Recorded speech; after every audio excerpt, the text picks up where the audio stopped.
नमस्ते दर्शकों। मेरा ये जो XUV 500 है, कुछ साल पुराना हो गया है अभी। बट मैं जब इनिशियली उसको लिया था तो मैंने काफ़ी सारा अपग्रेड किया था इस पे। मैं एक्चुअली W6 ऑटोमेटिक लेके मैं इसमें सब अपग्रेड कर लिया था। तो जैसे मैं बताऊं तो सीट कवर्स मैंने लेदर के सीट कवर्स लगा लिए थे।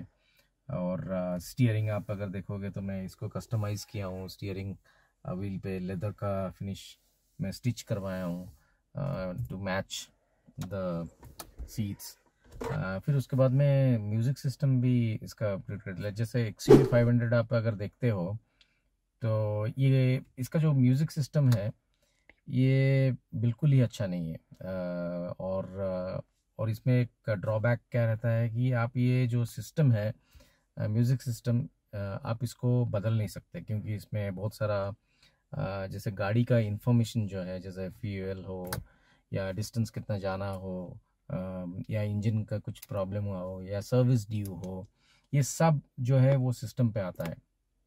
तो उसके कारण आप इसको बदल नहीं सकते। और मेरा ये था कि मेरे को ये जो OEM सिस्टम है इसको चेंज करना ही नहीं है क्योंकि एक तो मैं 5 साल का पूरा वारंटी लिया था इसका।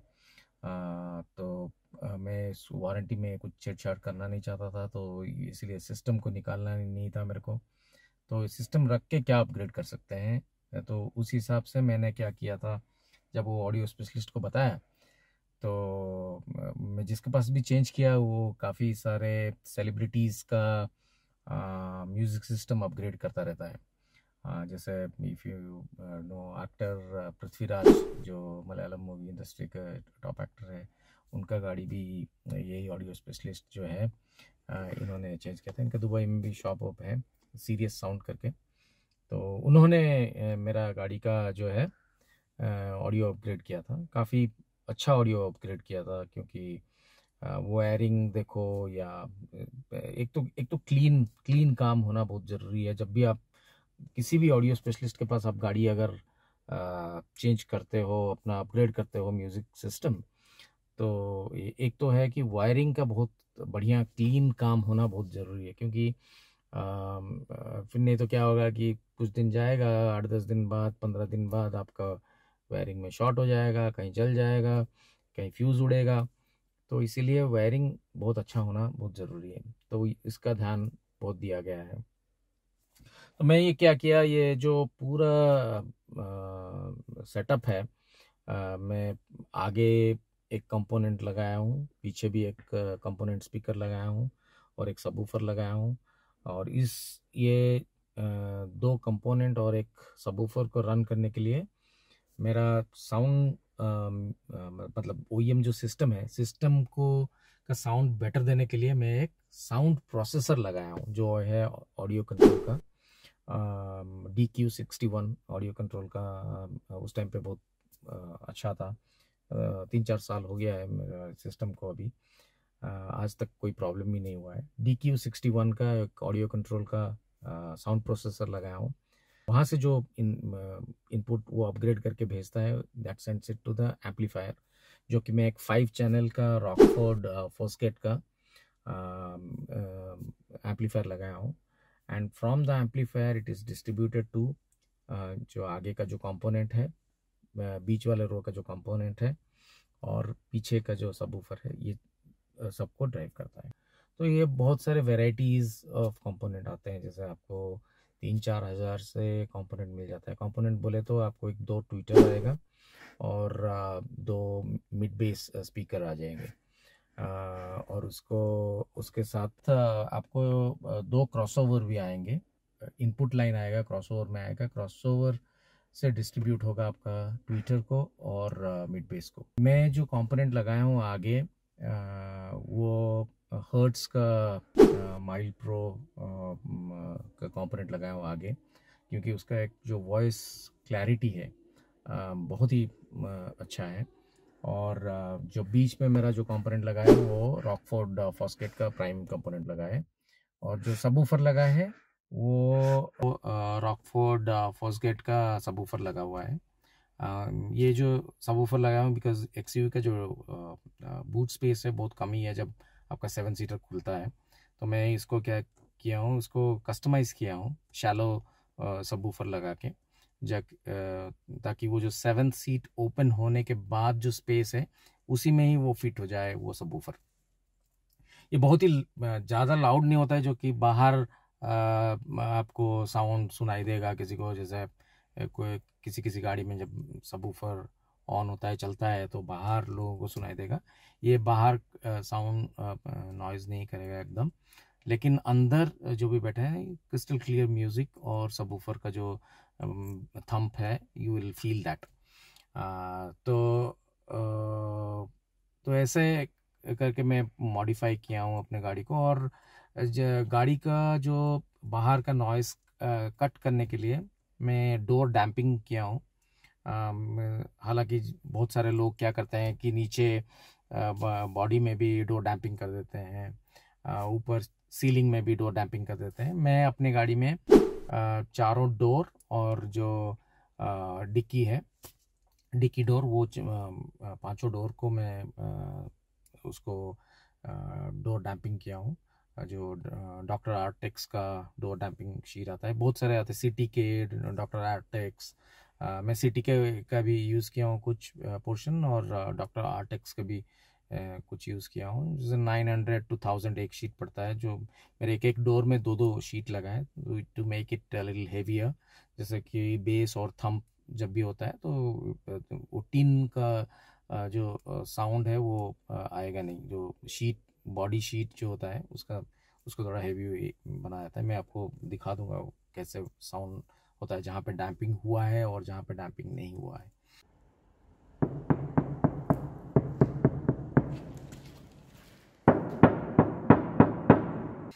तो door damping is very important. अगर आप ऑडियो अपग्रेड कर रहे हो तो डोर डैम्पिंग करना भी बहुत ज़रूरी है। तो डोर डैम्पिंग करवा लीजिएगा जब भी आप ऑडियो अपग्रेड करेंगे।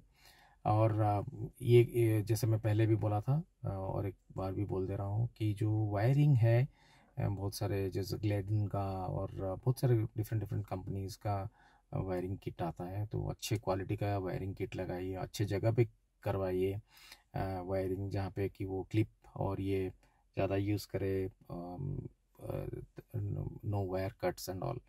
तो ताकि आपका जो क्या है, लॉन्ग रन में आपको ड्यूरेबिलिटी भी रहेगा, और आपका फ्यूज़ कट होना और बंद होना, म्यूज़िक बंद होना, और लाइट रास्ते में कहीं जा रहे हो स्टॉप हो जाएगा गाड़ी, वो सब का झंझट आपको नहीं रहेगा। मैं डिस्क्रिप्शन में सब ये जो प्रोडक्ट मैं लगाया हूँ मैं दिखा दूँगा, तो आप देख सकते हैं। जैसे आप बहुत सारे मार्केट में बहुत सारे जैसे एम्पलीफायर हो, रॉकफोर्ड फॉस्गेट का आता है, जैसे डीडी ऑडियो का आता है, बहुत सारे कंपनीज के आते हैं, जैसे ऑडिसन का है। लेकिन एक चीज़ है कि ऑडिसन का मैं 5 चैनल एम्प लगाया था इनिशियली, जो कि थोड़ा सपोर्ट नहीं हुआ ठीक से, आउटपुट दे नहीं पाया, तो I change it to Rockford Fosgate 5 channel. तो वो एकदम स्टेबल, बहुत ही स्टेबल एम्पलीफायर है। 4 साढ़े 4 साल हो गया मेरा, नो प्रॉब्लम एट ऑल।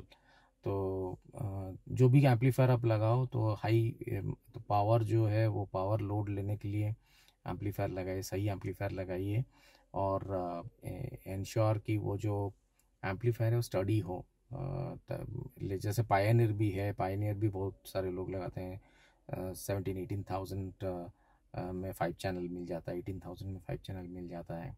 और रॉकफोर्ड फॉस्गेट थोड़ा सा महंगा है, बट ड्यूरेबिलिटी भी ठीक है। डीडी ऑडियो भी अच्छा है, ऑडिसन भी है, और आपका अल्पाइन का भी बहुत सारा आता है। तो स्पीकर भी जैसे कंपोनेंट में बोला तो माइल प्रो है, रॉकफोर्ड फॉस्गेट का पंच, प्राइम, बहुत सारे सीरीज़ आते हैं, फोकल का आते हैं, और पायनियर, जेबीएल भी है। जेबीएल और पायनियर ऐसे ख़राब कंपनीज नहीं है कि ये जेबीएल का स्पीकर, अगर आपको अच्छा स्पीकर्स मिल जाते हैं जेबीएल का, जेबीएल भी बहुत बढ़िया स्पीकर्स है। Depending on your budget, what you want, आपको कंपोनेंट बहुत सारे मिलेंगे। मेरा ये मानना है कि आगे जाके थोड़ा सा अपग्रेड करना है, 3 वे स्पीकर्स आगे थोड़ा लगाना है, क्योंकि मोस्ट ऑफ द टाइम हम लोग जब ड्राइव करते हैं तो हम लोग आगे के सीट पे बैठे रहते हैं। तो आगे जो है आपका जो साउंड क्लैरिटी होना चाहिए, वो सही होना चाहिए, क्योंकि आप ही मोस्ट ऑफ द टाइम आप ड्राइव कर रहे हो और आप बैठ के पर्सनली आप ड्राइव कर रहे हो तो आगे का स्पीकर्स कंपोनेंट जो लगाएंगे अच्छा अच्छा अच्छा वाला लगाना। ये जो मेरा ऑडियो कंट्रोल का DSP लगा हुआ है, वहाँ से एक सबवूफर कंट्रोल करने के लिए एक यूनिट दिया हुआ है। So you can actually reduce the bass from here itself. There is a knob, slight knob, आपको दिख नहीं रहा होगा। तो वो नॉब से आप रिड्यूस कर सकते हो बेस का। अगर आपको बेस नहीं चाहिए तो बेस आप रिड्यूस कर सकते हो और बैस बूस्ट ऑफ कर सकते हो या ऑन कर सकते हो। तो जैसे बैस बूस्ट ऑफ कर देने से तो आपको सबवूफर का थोड़ा सा इफ़ेक्ट कम हो जाएगा, और आप रिड्यूस भी पूरा कर सकते हो, 0 to बढ़ा भी सकते हो और कम भी कर सकते हो। तो चलिए मैं दिखा देता हूँ, थोड़ा साउंड आउटपुट भी आपको सुना के दिखा देता हूँ, ताकि आपको भी पता चल जाएगा कि कैसा क्या साउंड आउटपुट आ रहा है, ऑडियो कैसा है। मैं NCS का कुछ गाना प्ले करता हूँ, क्योंकि I can not put normal music because of copyright infringement. So मैं NCS के गाना प्ले करता हूँ। कुछ वोकल वाला है और कुछ खाली म्यूज़िक्स है, तो आपको पता चल जाएगा कि कैसा आ रहा है sound quality.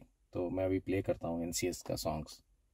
Earphone best quality जानने के लिए आप ईयरफोन लगा के सुनिए, ताकि आपको बेस और वोकल सब क्लैरिटी पता चलेगा।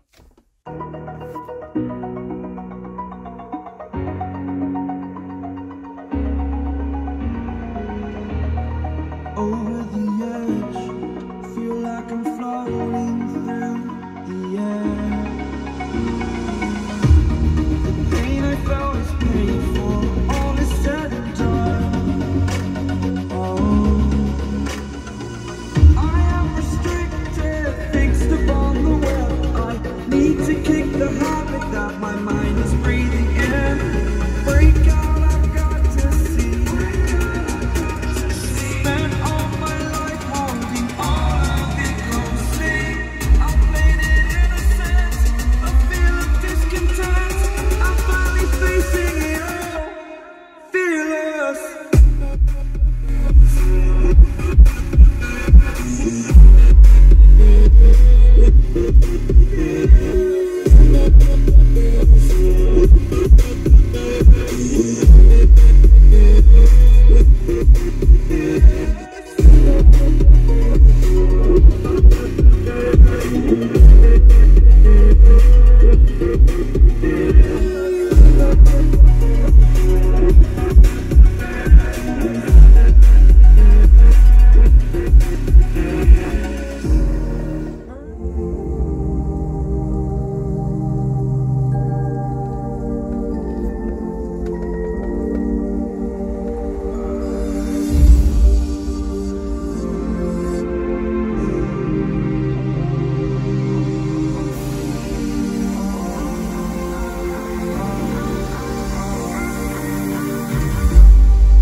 आपने तो अभी साउंड पूरा सुन लिया। मैं 2 गाने NCS के प्ले कर दिया, एक में वोकल था, एक में खाली बीट था।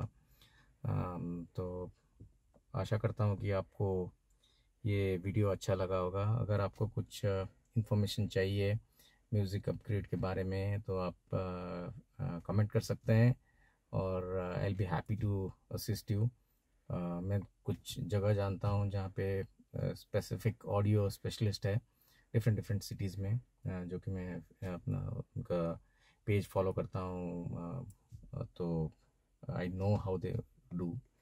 तो आप कांटेक्ट कीजिए, तो मैं कमेंट कीजिए, मैं उसका ट्राई करूँगा जितना रिस्पॉन्स हो सके मैं दे सकूँ।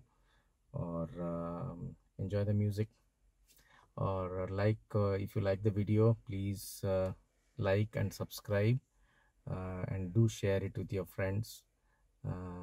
Thank you and have a good day.